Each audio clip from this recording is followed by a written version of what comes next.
Okay so hello everyone, welcome to IFS once again.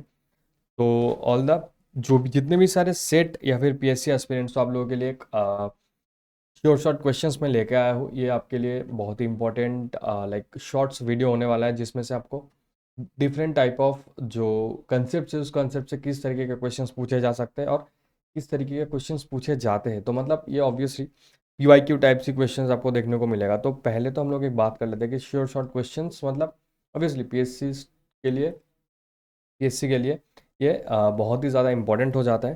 तो चलिए questions देखते हैं और क्वेश्चंस के पीछे का जो कंसेप्ट है उस चीज़ को समझते हैं। फॉर एग्जांपल, ये जो क्वेश्चन है आपके पास, रेट गिवन है आपके पास, ठीक है। रेट को अच्छे से देख लो, एक कॉम्प्लेक्स रिएक्शन है, कॉम्प्लेक्स रिएक्शन के ये रेट है। तो इस रेट में क्या गिवन है, rate is equal to K2 into K1 by K3 raised to the power half into C raised to the power 3/2 into acetaldehyde, मतलब कंसंट्रेशन ऑफ एसिटाल्डिहाइड।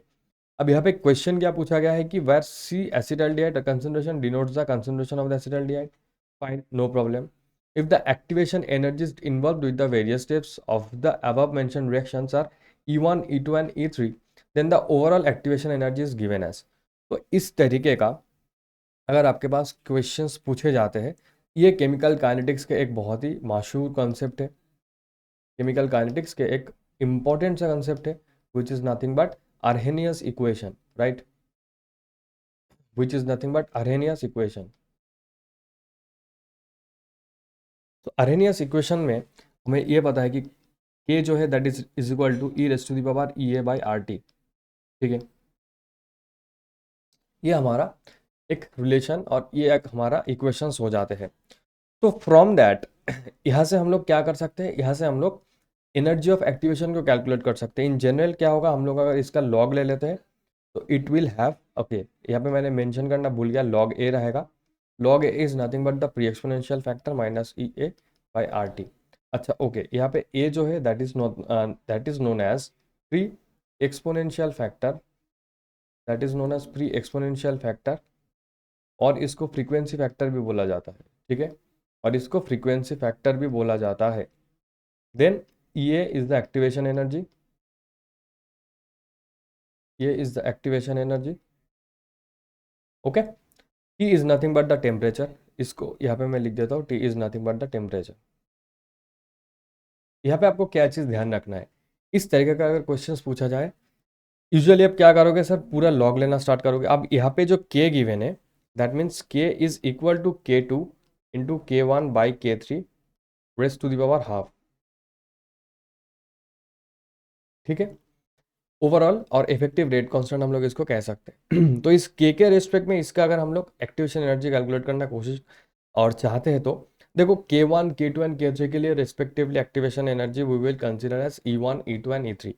अब यहाँ पे ध्यान से देखना एक चीज़, यहाँ पे एक छोटा सा ट्रिक जो है आप लोग यूज़ कर सकते हो। वो ट्रिक क्या है, वो ट्रिक ये है कि अगर आपके पास K है एंड आपको ई ए और एनर्जी ऑफ एक्टिवेशन कैलकुलेट करना है, जब रेट कांस्टेंट के बीच में मल्टीप्लिकेशन साइन रहेगा, जब रेट कांस्टेंट के बीच में मल्टीप्लिकेशन साइन रहेगा, एनर्जी ऑफ एक्टिवेशन जो है उसको हमें प्लस में कन्वर्ट करना पड़ेगा, ठीक है। Very good. जब रेट कांस्टेंट के पास डिवीजन साइन रहेगा और डिवीजन रहेगा और डिवाइड करना होगा, तब हमें एक्टिवेशन एनर्जी को किस में कन्वर्ट करना पड़ेगा, एक्टिवेशन एनर्जी के साथ माइनस साइन लेना पड़ेगा। सिमिलर तरीके से अगर इनके पावर पे कुछ गिवन है, फॉर एग्जाम्पल रेट कांस्टेंट है, इसके पावर में कुछ एन टर्म प्रेजेंट है, तो हमें क्या करना होता है, एक्टिवेशन एनर्जी जब हम लोग लिखते हैं उसको एन से मल्टीप्लाई करते हैं।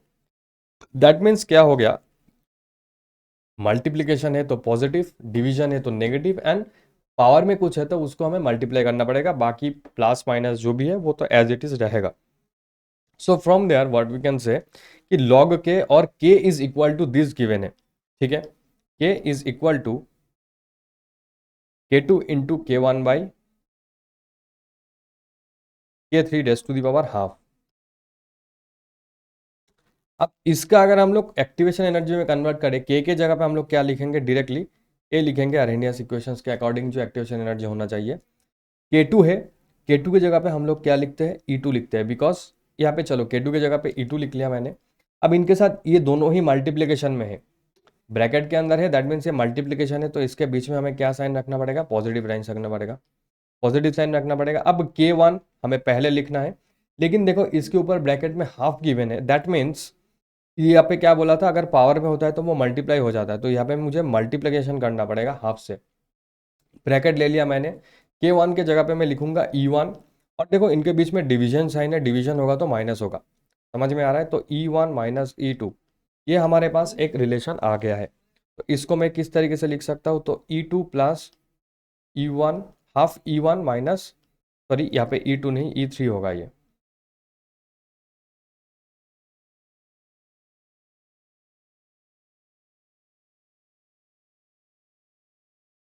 ओके, अब देखो इसमें कौन सा ऑप्शन सही होना चाहिए।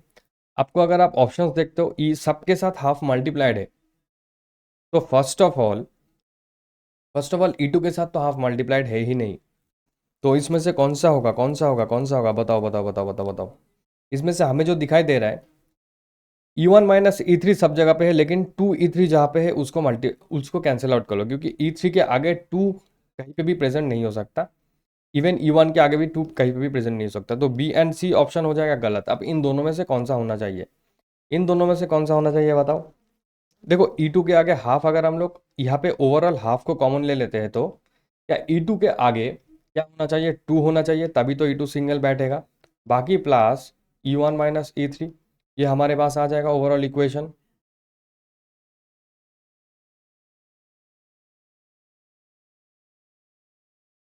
तो ये हमें क्या मिल जाएगा बताओ, तो ये हमें क्या मिल जाएगा बताओ, यहाँ से हमें क्या मिल जाता है, ऑप्शन डी जो है that is going to be the correct one.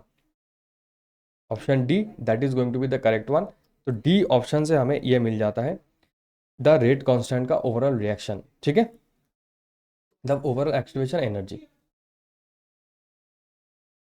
समझ गया, चलो बहुत बढ़िया। तो option number D is going to be the correct one for this case.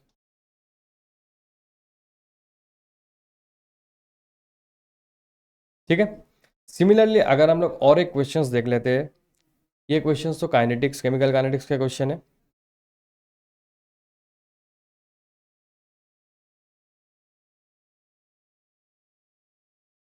ये क्वेश्चन केमिकल काइनेटिक्स के क्वेश्चन आ गए। इसके बाद हम लोग का और एक क्वेश्चन देख लेते हैं जो कि इलेक्ट्रोकेमिस्ट्री के क्वेश्चन है। ये क्वेश्चन बहुत ही इजी क्वेश्चन है, बस आपको क्या करना पड़ेगा, इलेक्ट्रोकेमिस्ट्री में ऑसवाल्ड डाइल्यूशन लॉ आपको याद करना पड़ेगा। देखो the dissociation constant of weak acid is given, Ka can be expressed as C and lambda at the concentration and conductance of the acid respectively. Lambda naught is the conductance of the acid at infinite dilution. अब याद करके देखो, Ka from the Ostwald dilution law अगर मैं लिखूं,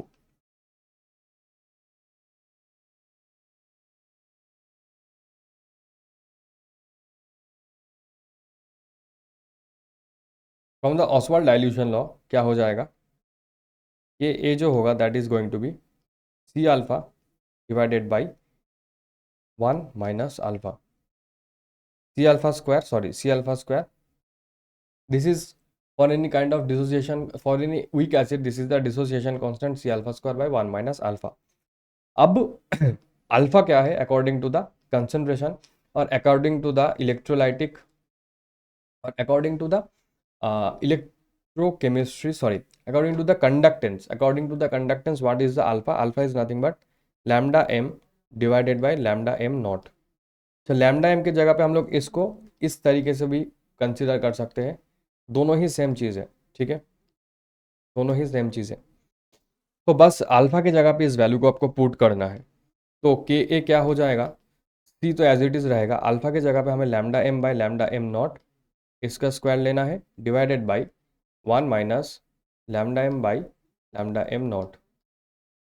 तो यहाँ पे क्या हो जाएगा देखो, C lambda m square divided by, यहाँ पे मैं लैम्डा एम स्क्वायर को, लैम्डा एम नॉट स्क्वायर को लिख लेता हूँ अलग से। यहाँ पे क्या हो जाएगा, lambda M minus lambda M naught minus lambda M, और एक लैम्डा एम क्या होगा, ऊपर चला जाएगा आफ्टर टेकिंग द एलसीएम, ठीक है। तो एक और एक ये कैंसिल आउट हो जाएगा, तो सी लैम्डा एम स्क्वायर नॉट, क्या हमारे पास ऑप्शन में ये गिवन है, देख लेते हैं एक बार, क्या हमारे पास ऑप्शन में ये गिवन है। देखो ये वाला ऑप्शन मुझे दिखाई दे रहा है, ये वाला ऑप्शन भी मुझे दिखाई दे रहा है, इन दोनों में से कोई भी नहीं होगा। क्योंकि from the very fast there will be a square, lambda का स्क्वायर होगा। तो lambda M naught minus lambda, lambda naught minus lambda, lambda zero is nothing, conductance of the acid at infinite dilution, जिसको हम लोगों ने lambda M naught at infinite dilution consider किया है। तो कौन सा ऑप्शन हो जाना चाहिए sir? Option number two, option number two is going to be the correct one for this question. तो इस तरीके से आप क्वेश्चन को सॉल्व कर सकते हो और ये बहुत बहुत बहुत ही वीक इजी भी क्वेश्चन है, ठीक है।